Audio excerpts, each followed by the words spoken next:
বৃহস্পতিবার সন্ধ্যা ৬টা ৫২ মিনিটে নিজ বাসভবন থেকে রাষ্ট্রীয় অতিথি ভবন যমুনার উদ্দেশ্যে রওনা হন বিএনপি চেয়ারম্যান তারেক রহমান। সঙ্গে ছিলেন স্ত্রী জোবাইদা রহমান এবং মেয়ে ব্যারিস্টার জাইমা রহমান।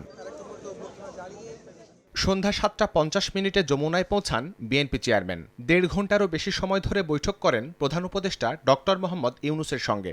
দেশে ফেরার পর বিএনপি চেয়ারম্যান হিসেবে প্রথমবারের মতো প্রধান উপদেষ্টার সঙ্গে বৈঠক করলেন তারেক রহমান। এর আগে গত বছরের জুনে লন্ডনে ডক্টর মোহাম্মদ ইউনূস ও তারেক রহমানের মধ্যে বৈঠক হয়। লন্ডনের ভরচেস্টার হোটেলে বৈঠকের পর যৌথ বিবৃতি দেয় উভয় পক্ষ। এছাড়া গত ২৫ ডিসেম্বর দীর্ঘ ১৭ বছরের নির্বাসিত জীবন কাটিয়ে দেশে ফেরার পর বিমানবন্দরেই প্রধান উপদেষ্টার সঙ্গে ফোনে কথা বলেন তারেক রহমান। নিরাপত্তা সহ সার্বিক সহযোগিতার জন্য প্রধান উপদেষ্টাকে ধন্যবাদ জানান তিনি। শাহরিয়ার সৌমিক, সময় সংবাদ, ঢাকা।